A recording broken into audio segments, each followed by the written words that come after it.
Ya hemos visto Salmo 22 y el Salmo 23. Ahora vamos a ver Salmo 24, que es otro salmo mesiánico.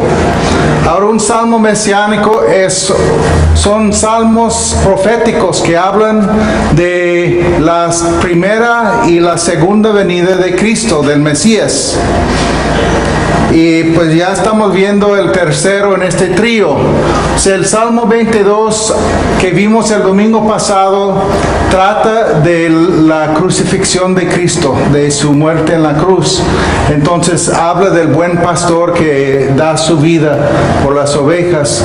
El Salmo 23 que sigue habla del cuidado constante, el gran pastor que nos cuida y nos capacita ahora en esta vida. Y el salmo que vamos a ver ahora, el Salmo 24, es otro salmo profético, mesiánico, que habla del rey que viene, o sea, el pastor supremo, que dice que recibirá la inmarcesible corona de gloria. Entonces, esos tres salmos hacen como un trío que habla la venida, la crucifixión y la segunda venida del Señor. De hecho, vemos en la Biblia muchas profecías. La Biblia está llena de profecía, y en los salmos hay como 16 salmos que hablan directamente del Mesías, de su primera y segunda venida, y hay como otros 17 más salmos que hablan de ese tiempo cuando viene el Mesías, qué va a pasar en ese entonces. Entonces, profético, ya saben que trata de cosas que no han sucedido todavía. Y cuando fueron escritos esos salmos, pues la primera venida no había sucedido, pues ya sucedió para nosotros, pero la segunda venida todavía la estamos esperando, ¿verdad? Y yo creo que no tarda mucho. No hay otro libro como la Biblia que tiene profecías cumplidas. Si ves al Corán de los musulmanes, pues no tiene profecías cumplidas. Las Vedas de los budistas tampoco, las escrituras sagradas de ellos. De los hindúes, las sutras, o sea, esas, y el libro de Mormón, pues esos libros no tienen profecías que se anunciaron desde 1000 años antes que se han cumplido. La Biblia sí, de hecho la tercera parte de la Biblia contiene profecías, y muchas de ellas que todavía no se han cumplido, y eso es lo que vamos a ver ahora, algunas cosas que están por suceder, ¿ok? El Salmo 24 trata del rey venidero que viene, habla de un tiempo en el futuro cuando ese Mesías llega para establecer su reino aquí en la tierra, ya después de haber vencido a todos sus enemigos. Entonces, está hablando aquí, lo que vamos a leer ahora, se trata de la cumbre de toda la historia de la planeta Tierra, cuando el rey viene para recibir lo suyo. Y cabe mencionar, ¿no?, algo de la historia de la tierra hasta ahora. El Señor hizo todo lo que hay. Luego, Él dio dominio a este planeta al ser humano, a Adán y Eva. Ellos siguieron al enemigo y se traspasó la escritura de la tierra a él. Por eso se llama el Dios de este mundo. Cuando vino Cristo y murió en la cruz, es como empezó la guerra de dos reinos aquí en la tierra, que va a terminar que el rey viene victoriosamente para reclamar para tomar lo suyo. Y eso es lo que estamos esperando. Por mientras la iglesia está aquí en la tierra haciendo su trabajo de anunciar esa venida, que hay un rey y que ese rey viene. ¿Ok? Entonces estamos hablando de los últimos días y las señales de los últimos días. Y algunos van a pensar que México ganar a Alemania es una señal del final. No creo. O sea, ya hay que entender desde mi perspectiva, México es un país en su ascendencia, Alemania es un país en su descendencia. Entonces, mucho tiene que ver, esa ascendencia, mucho tiene que ver con el carácter del pueblo. ¿Verdad? No me anima mucho que muchos varones no están ahora, pero hay que tomar eso en cuenta en las elecciones, orar por los candidatos y que el Señor haga su voluntad, porque yo creo que México tiene un futuro enorme. Si ganara la Copa Mundial, pues ya es el fin, o sea, ya viene el Señor.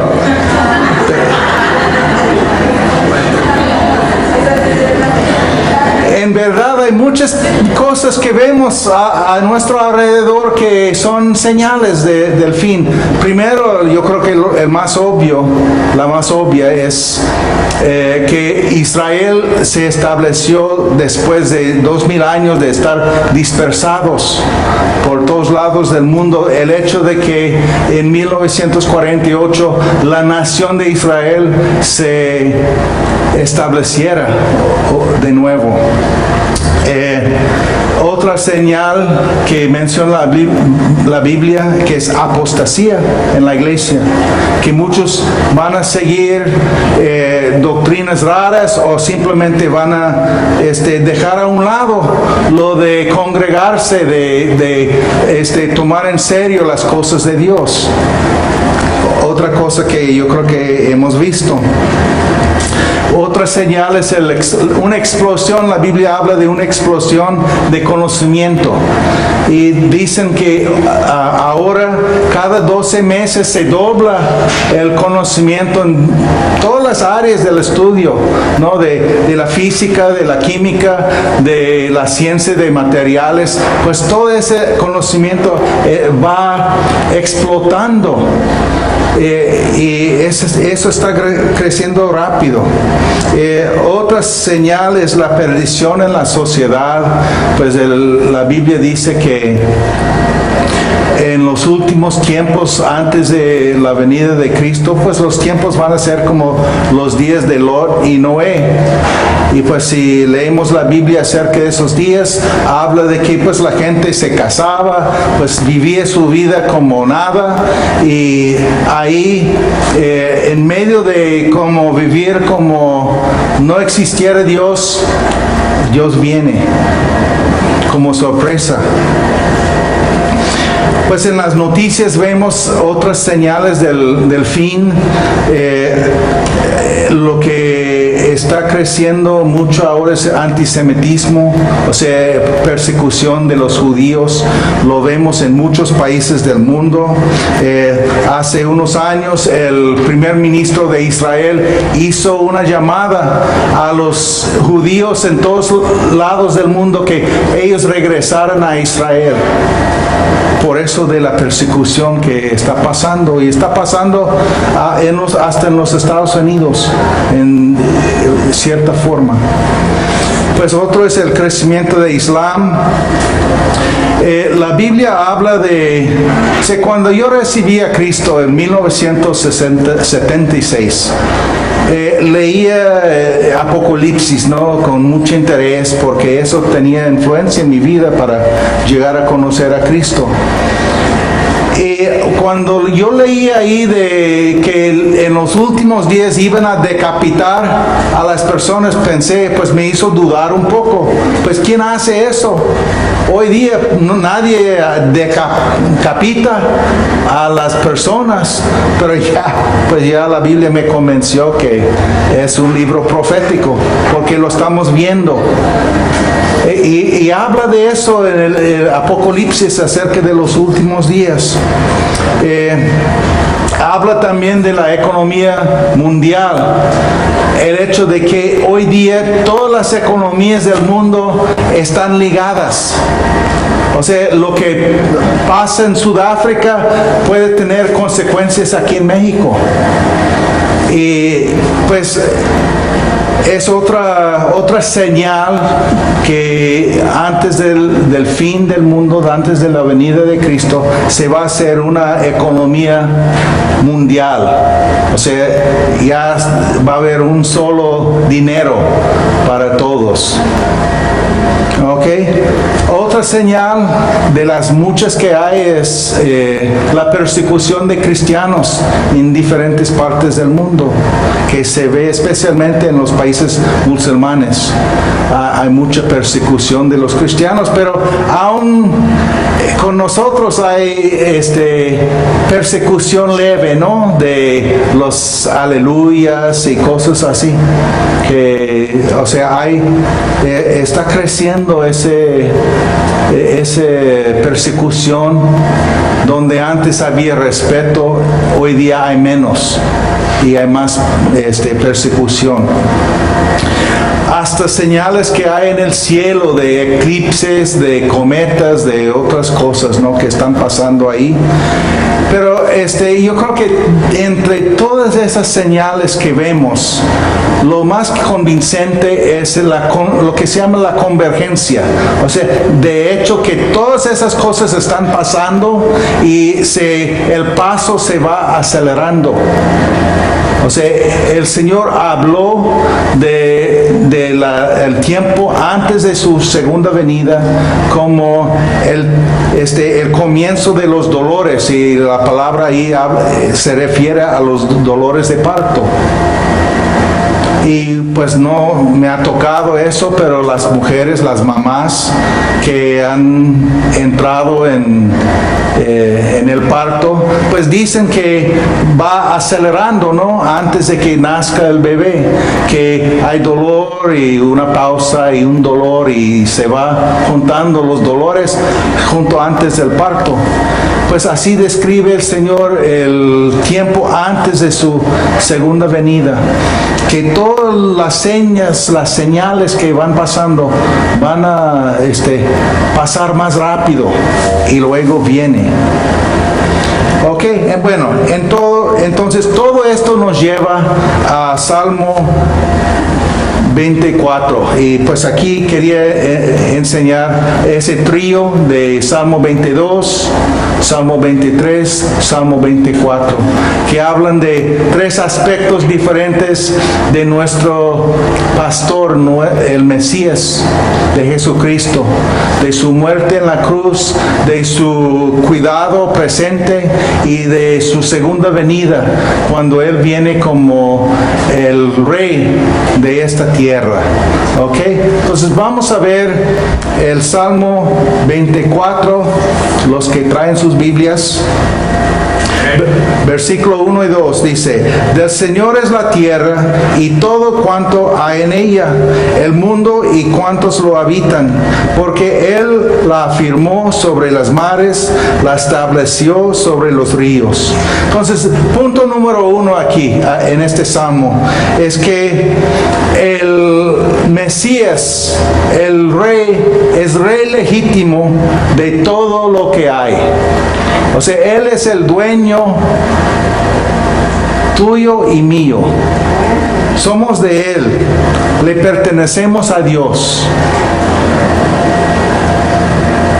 Como dice 1 Corintios 6, ustedes no son sus propios dueños. Fueron comprados por un precio. Entonces, somos propiedad del Rey, del Mesías. ¿Ok?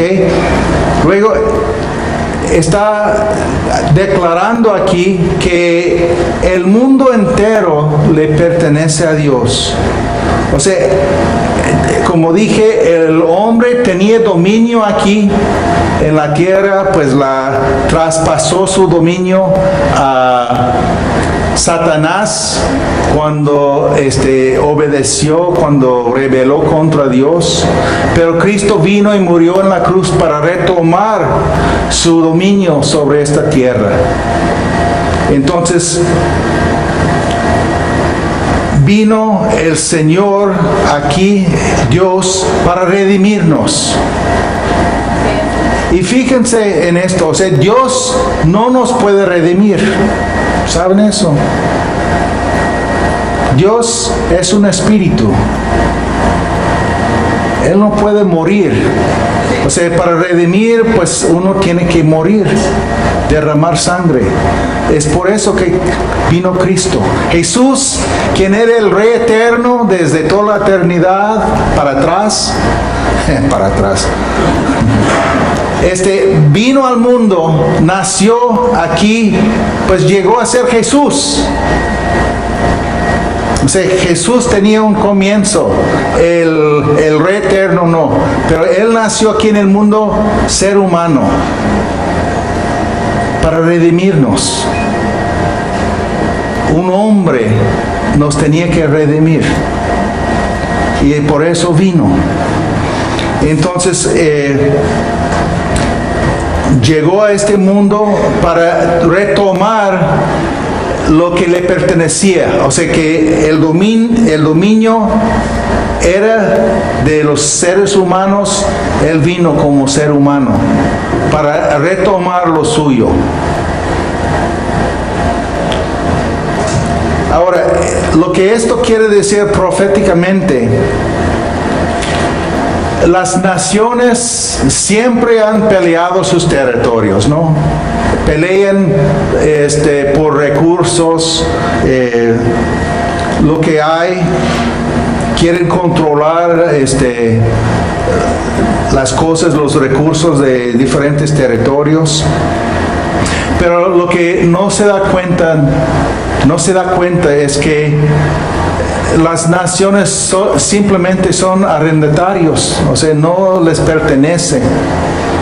Ahí somos nosotros mayordomos de las cosas, o sea, tú y yo también, quizás tienes un terreno, tienes varios terrenos.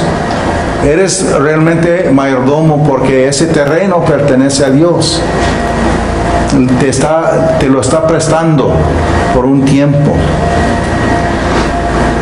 Entonces, todo lo que tiene ese terreno, esa nación, oro, ganado, siembras, todo, le pertenece a Dios. Se tiene derechos de autor, ¿verdad? Entonces, los israelitas celebraban algo que se llamaba el año de jubileo. Era una celebración cada 50 años. Entonces, si yo te vendiera un terreno, pues es mi terreno, te lo vendo a Asdrúbal ese terreno. Lo que quiere decir, en 50 años, ese terreno se va a devolver a mí. O sea, porque es mío. Ese fue el año de jubileo. Entonces, el primer año, quizás vamos a decir 10 hectáreas, vale 10 millones de pesos. Entonces, en el primer año, pues vale 10 millones de pesos, pero un año antes del año de jubileo, quizás vale 10,000 pesos. O sea, porque el valor con el tiempo se va disminuyendo. El punto es que en el año 50 los terrenos se devuelven al dueño original. Y eso es lo que se va a celebrar en la segunda venida de Cristo, el año de jubileo, cuando lo que es de Cristo, el territorio, el terreno de Cristo, se lo va a regresar, devolver a Él. Y todos vamos a celebrar, porque pues se va a devolver a su dueño original ahí. Ok, vamos a versículo 3. ¿Quién puede subir al monte del Señor? ¿Quién puede estar en su lugar santo? Solo el de manos limpias y corazón puro, el que no adora ídolos vanos ni jura por dioses falsos. Quien es así recibe bendiciones del Señor. Dios, su Salvador, le hará justicia. Tal es la generación de los que a ti acuden, de los que buscan tu rostro, oh Dios de Jacob. Entonces, a primera vista, esto describe el corazón que agrada a Dios. El tipo de persona que Dios busca. Pero realmente está hablando de algo más profundo aquí. Proféticamente aquí está hablando de la persona quien tiene el derecho de subir el monte del Señor y entrar en el templo, el lugar santo.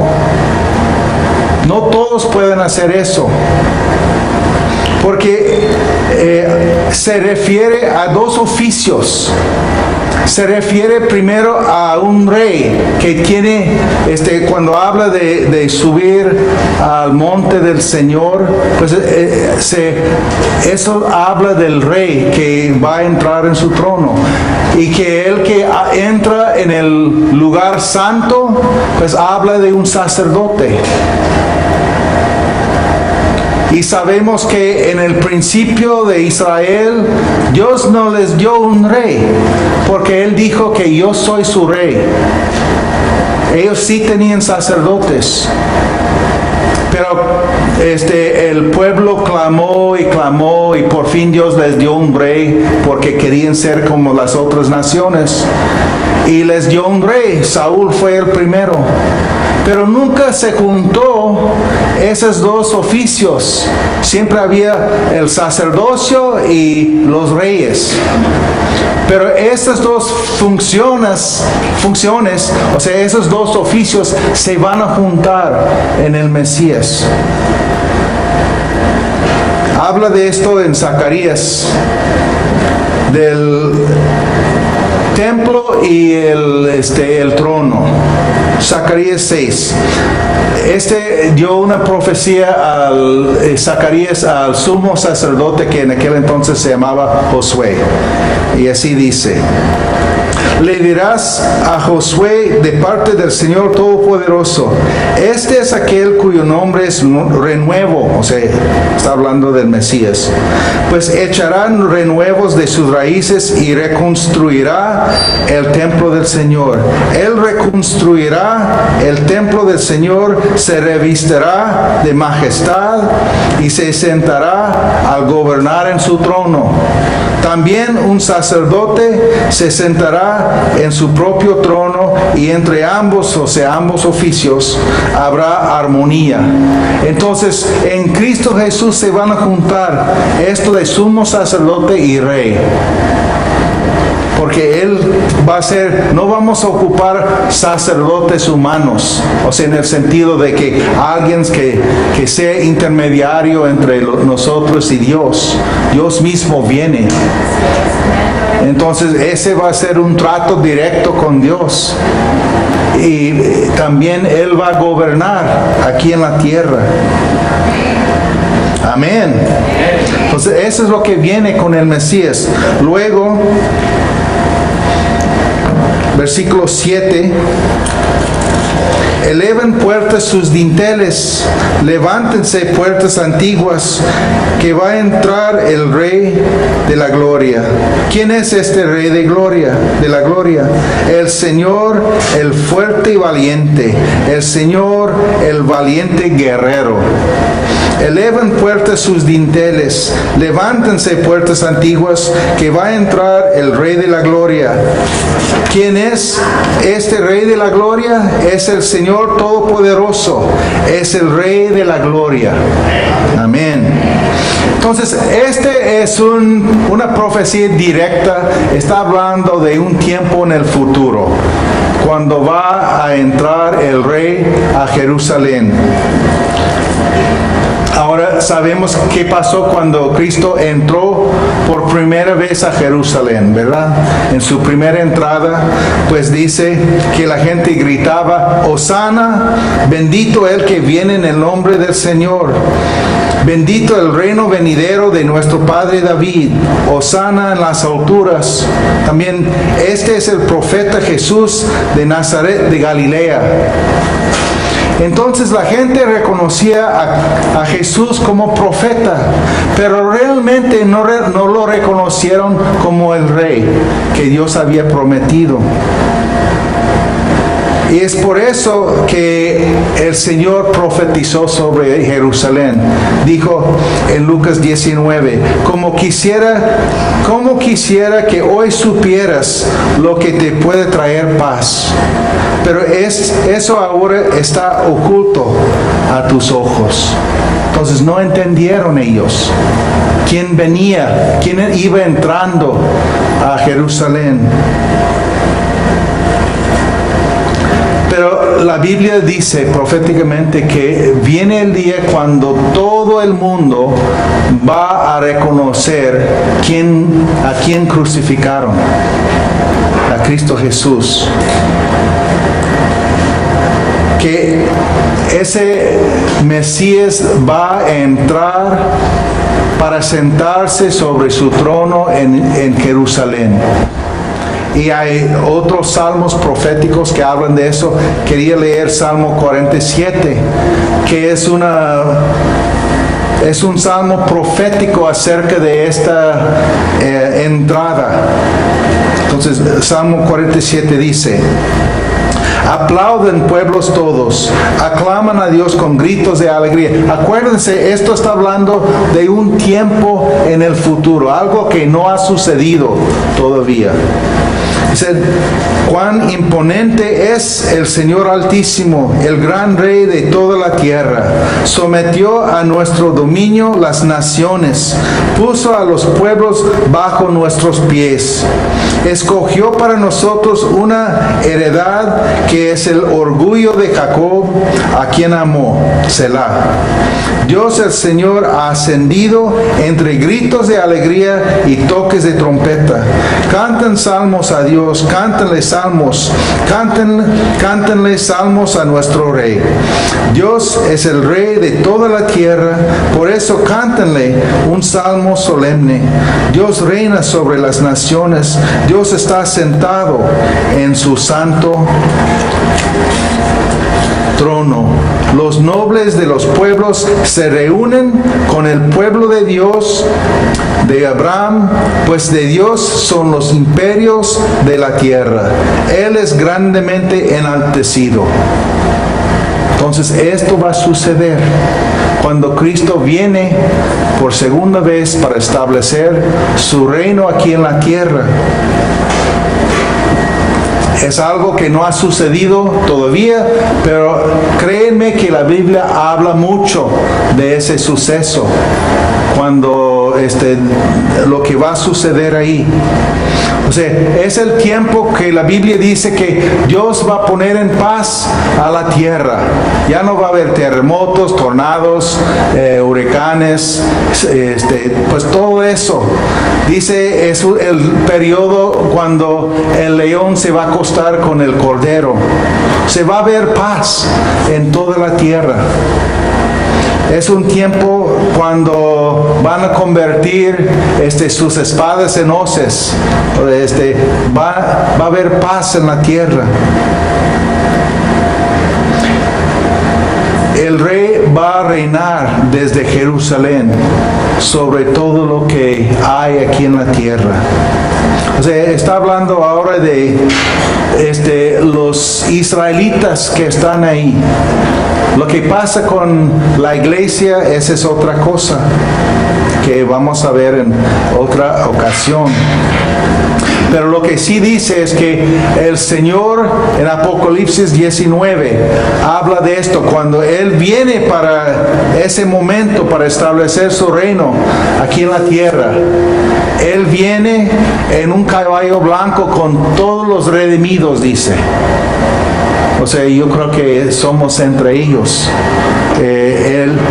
Vamos a acompañarle, vamos a ser testigos de esta segunda venida de Cristo.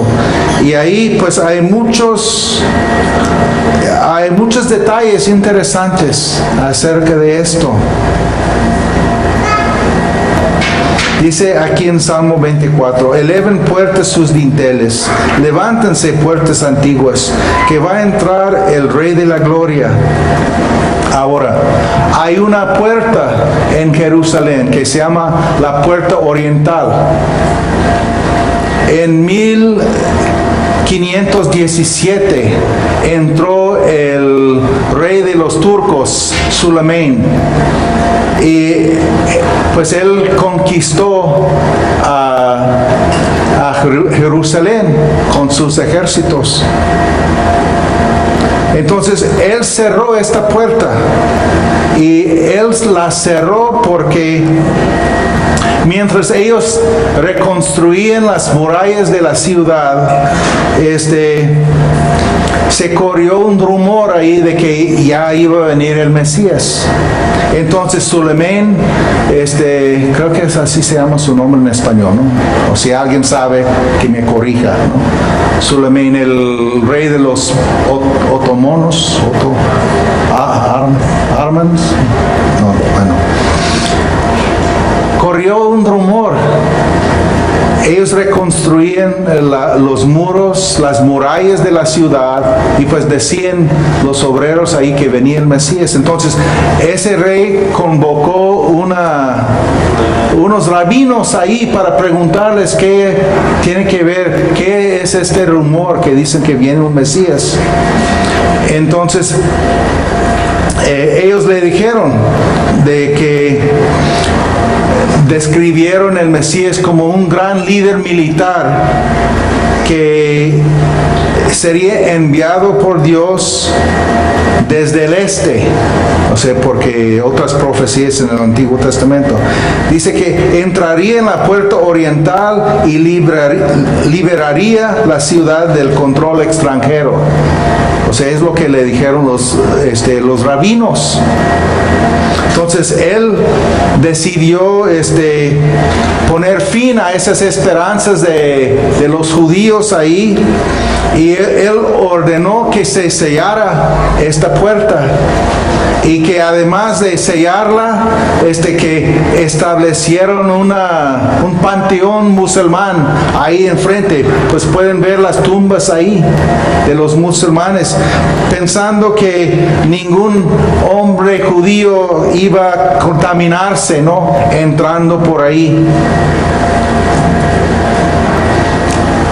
Ese fue hace 500 años. Más adelante, en 1967, había una guerra en Israel que se llama la Guerra de los 6 días.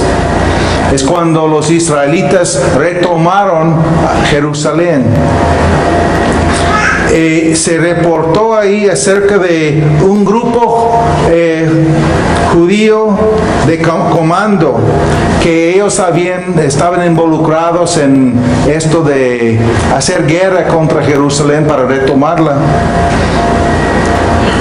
Y el reportero ahí decía que algunos miembros del grupo habían sugerido que podían atrapar a los defensores jordanos de la ciudad desprevenidos si entraran por esa puerta,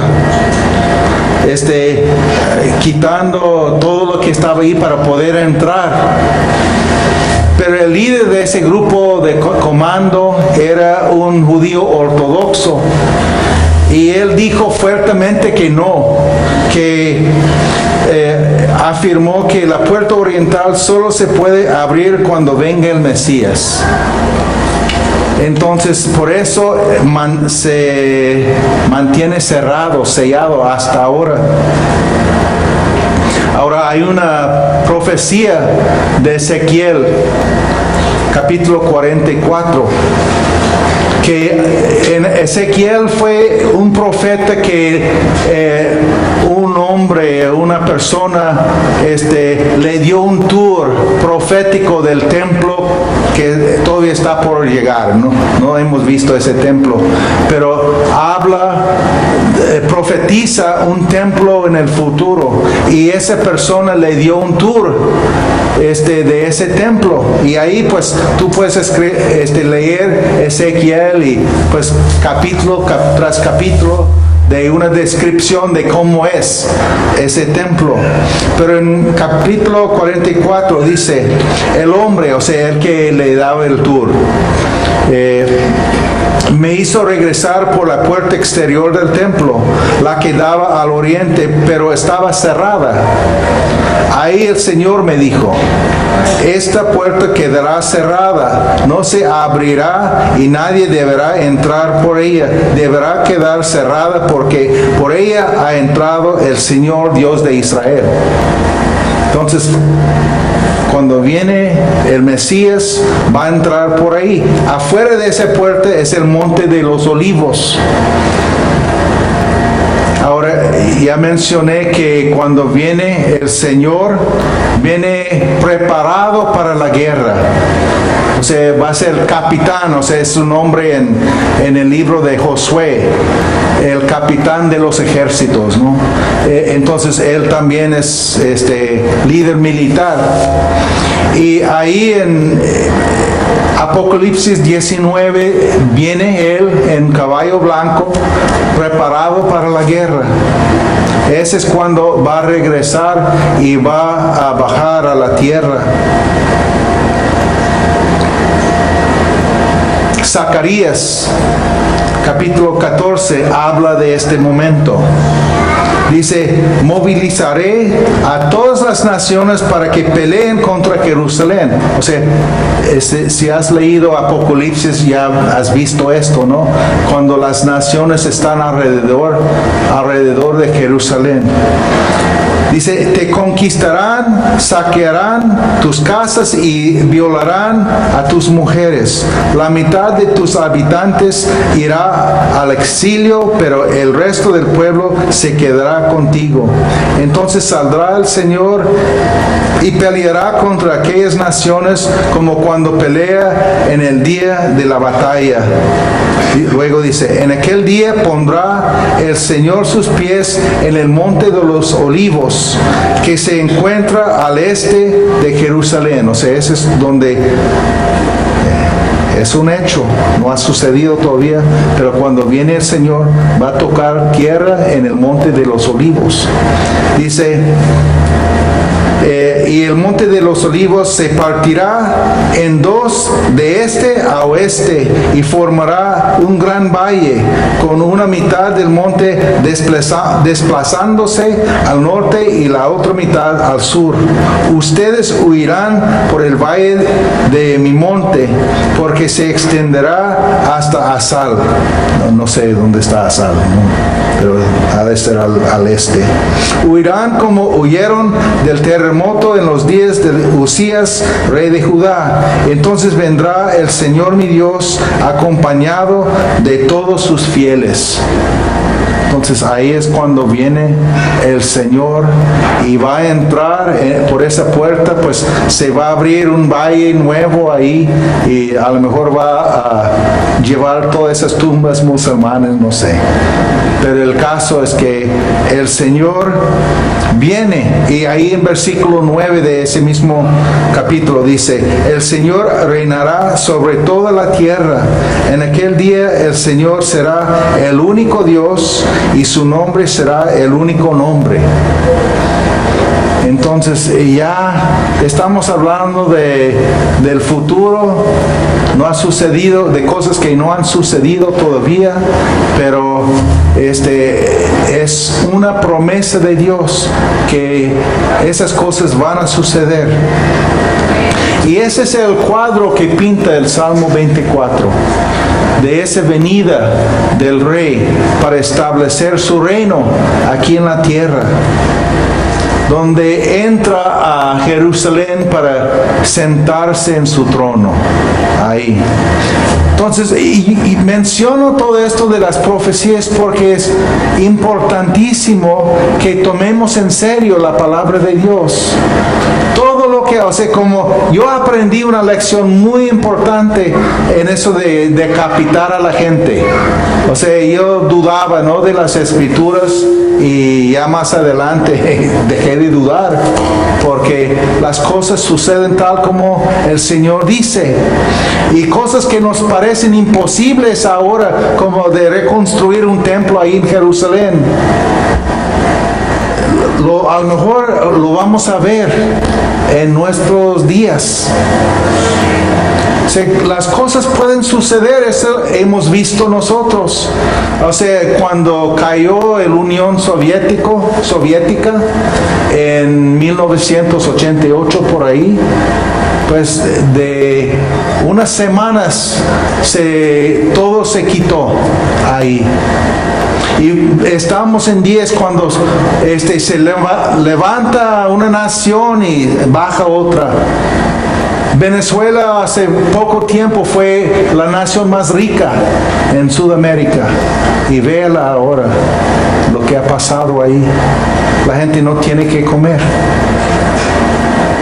Y por eso también digo que yo no estoy a favor de candidatos de las elecciones que vienen, no sé quién, pero necesitamos orar como iglesia que el Señor haga su voluntad y que ponga la persona que va a traer bendición. Pero quien sea, que sea la peor persona para el pueblo o la mejor persona, lo que sí sabemos es que va a traer bendición al pueblo de Dios. La iglesia se va a fortalecer. Es lo que pasó en China. Pues trataron de matar a la iglesia china. ¿Y qué pasó? Pues ahora dicen que la iglesia en China es como un cuarto de la población. Creció como maleza ahí. Es increíble lo que pasa. Entonces aquí pues queremos recibir una gran cosecha en México. Como digo, pues si México gana la Copa Mundial, pues ya sabemos que estamos cerca. Pero el hecho, lo más importante aquí, necesitamos tomar en serio la palabra de Dios. Como el Señor dijo, tengan cuidado, no sea que se les endurezca el corazón por el vicio, la embriaguez y las preocupaciones de esta vida. De otra manera, aquel día caerá de improviso sobre ustedes, pues vendrá como una trampa sobre todos los habitantes de la tierra. Entonces, el Señor mismo nos está advirtiendo que no les caiga como sorpresa. Estén preparados. Y contó muchas parábolas así de las 10 vírgenes, por ejemplo, que algunos tenían aceite en sus lámparas y las otras no. Muchas cosas para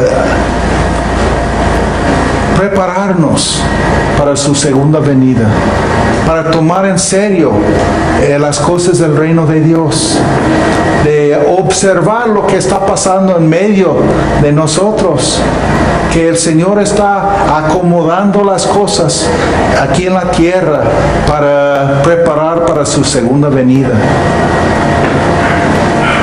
Entonces vivimos en buenos tiempos. ¿Por qué? Porque tenemos un rey que ya ganó la victoria. ya un día no muy lejano Él viene para establecer de una vez para siempre su reino aquí en la tierra, para traer paz a la tierra. Amén. Muy bien, pues vamos a orar.